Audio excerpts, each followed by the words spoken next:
when home field is not helping the Rams. Do you have anything to add there, Nick? Only that I was kind of the guy who was out on a limb this offseason saying that I think there's a decent chance that McVay's system gets kind of figured out going into this year, or at least the ways in which his system protects Jared Goff, who's not nearly as good as he has looked in that one, at least the last 2 years. And I think that's what we've seen. And he was terrible really for most of this year. It seemed like they were starting to turn it around these last couple of weeks. I just trust the Seattle Seahawks coaching staff and all of the major players over there more to be able to continue the backslide that I think was potentially inevitable for Goff and McVay. All right. So no big names on the injury report. Oh, go ahead. I said no big names on the injury report. Oh. All right, then fine. Don't go ahead. That brings us to the final game. Monday Night Football. Dun, dun, dun, dun. Wait, there's a game on Monday night? No one told me. Yeah. It is the 2-10 New York Giants against the 5-7 Philadelphia Eagles. Giants are 31st in the pound ranking. I have them dead last. The Eagles are 18th. They are favored. What? It's 5-11 Philadelphia Eagles. You got our record wrong. Oh, sorry. So sorry. The Eagles are favored by 8.5 points in this particular matchup. What? Who? What? Listen, James might say otherwise, but for me, I say this game all comes down to Carson Wentz.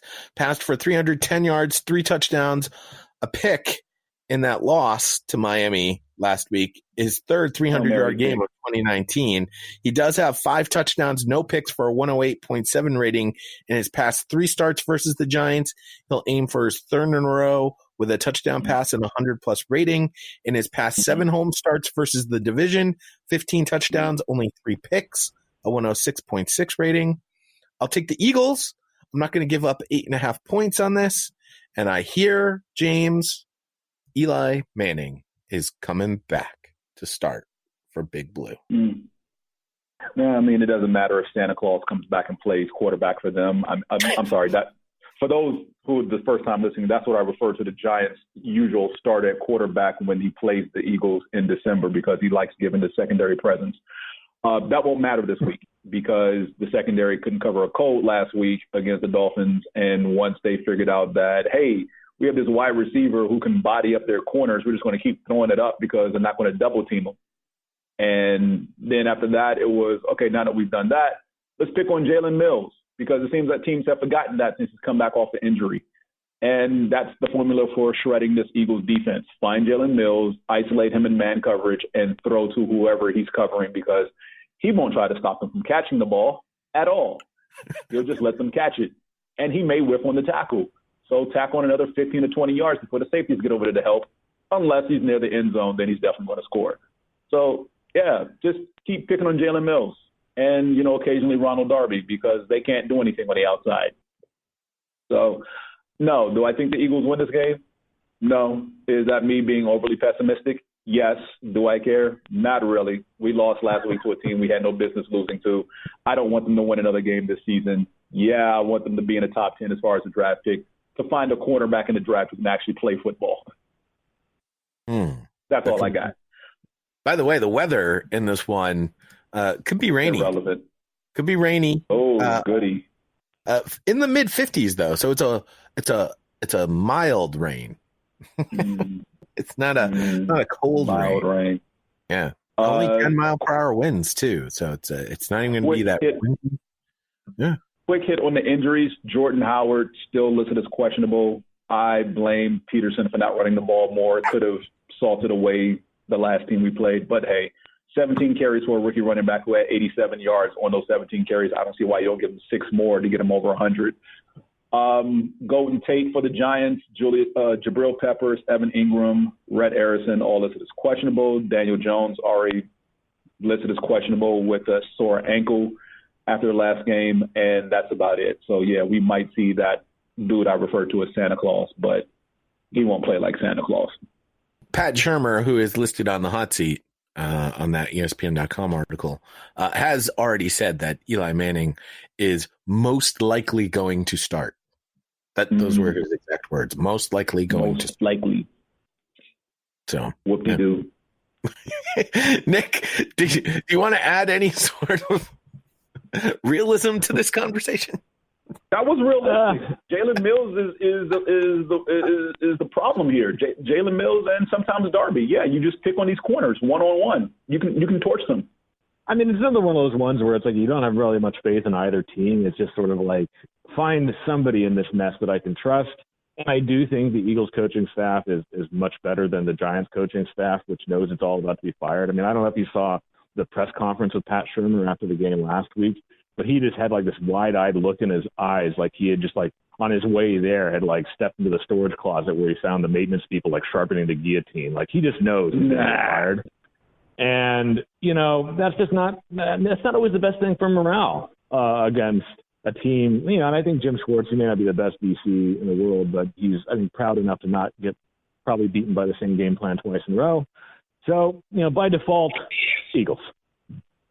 I mean, trust me, he is, because that team we just lost on Sunday, that was the same thing that, the Detroit Lions did, the Minnesota Vikings did it, albeit they did mix in the running game. It's something the Cowboys do every single time they play us. They just don't even care who's covering Amari Cooper because we never double him, and they just throw it to him with reckless abandon because he'll come down with it 95% of the time.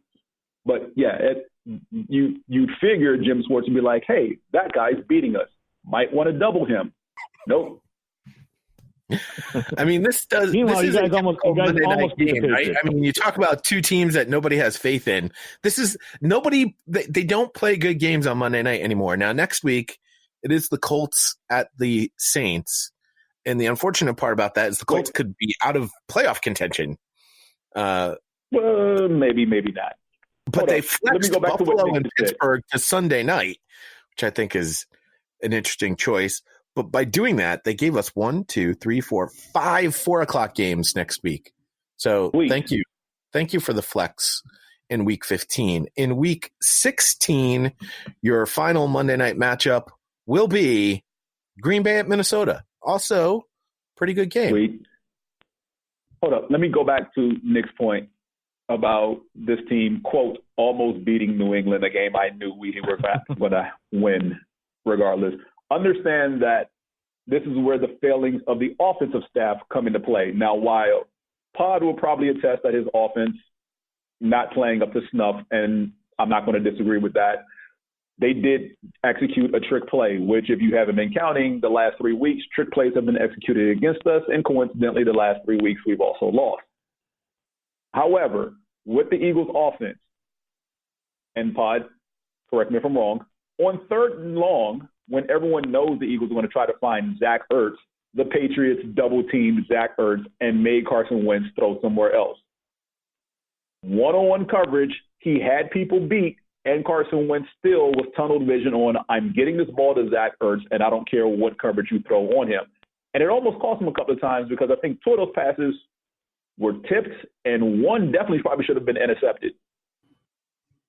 On the offensive side, I mean, I can't give you much support there, Nick, because offensively, the coaching staff can design the perfect game plan. But if Carson Wentz is hell-bent on every single play to throw the ball to Zach Ertz when we're throwing the ball and he doesn't trust the outside receivers, there's a problem with Carson Wentz because everybody knows he's throwing to Zach Ertz. Now, your fault if you leave him single covered on a safety or a linebacker because that's just the mismatch we're looking for. But if you double Zach Ertz and legitimately take him away, Carson Wentz will not throw it to anybody else, even if the wide receiver has the cornerback beat. It's probably because Carson Wentz is one of those strange people who thinks Zach Ertz is the best tight end in football. I mean, he is. I'm not arguing that point. I mean, that's just fact. It's always a fact when like throwing to the best guy at his position is like the biggest detriment to your offense. Yeah. Look here, you and your Kansas City bias can go somewhere. By the way, I think there's a guy in San Francisco that also would like to throw his head into the ring on the best tight end in football. No. Just welcome to the club, youngin. You know, I'm going to say to him the same thing that Patriots fans are saying to me and Kelsey for years. Is like, okay, tell me once you've done it for a while.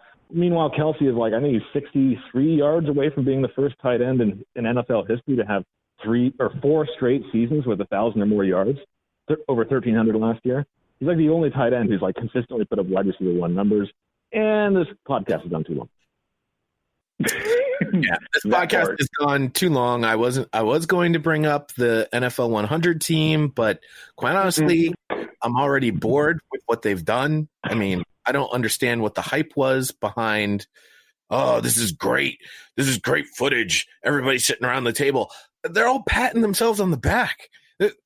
I want to see why these are the greatest players of all time. I don't want to just hear them all talking about, oh, you're the greatest coach I ever had, Belichick. Oh, you're the greatest player I've ever coached, Lawrence Taylor. It's horrible. Anyway, if you're still interested in this stupid team, cornerbacks, safeties, kickers, punters, and returners will be named this particular week on the NFL 100 all-time team. And quite honestly, can't argue with like the defenders that they named. It's very difficult to do. Although I thought it was strange Mike Singletary didn't make the team. Who were the linebackers? I don't remember. Derek Brooks was like the first guy that was named. But Butkus made the team, but Singletary did not. Interesting. Yeah. The thing is, old man Neil was so worried that there was going to be recency bias. And it's not. And they've got this Belichick Madden-led coalition on the Blue Ribbon panel for pre-1930 players. And I feel like there's more bias in that direction. Because they're hell-bent on at least one of those guys making it on this team at every position. Yeah. I've noticed that. It's wrong. By the way, my son and I were discussing the fact that there was a team of the 2000s decade named We Are Coming to the End of the 2010s. So there will be another decade team named, I would assume, at some point eventually. We were discussing who some of the tweaks would be between the team of the 2000s and the team of the 2010s. It's an interesting conversation. One, for the off season, not for this particular podcast. Absolutely. Next fan up at gmail.com. I got another 4 hours. Next fan up at gmail.com, at NFU Podcast on Twitter, Facebook.com/NFU Podcast. Link to my wonderful video, The Ode to Patrick Mahomes, in the show notes. You can also find that on Twitter. Thank you to Melissa Etheridge for liking it. Thank you for the Chiefs fans spreading it around. I'm sure they're enjoying it. It's a wonderful piece. Like I said, made some really bold musical choices in the creation of that video. Lyrically, though, that song is on point. And yeah, here's Andy Dalton. Got his job back. There you have it. I never even heard his interview, so I don't know the context in which it was said. I don't know what he said before. I don't know what he said after. So I still haven't seen it. I'm not going to watch it. I don't care, But, I've got no ill will towards Jay. There's no feud between me and Jay. I think we lost the game. He said what he said, and, we're moving on. That's in the past now.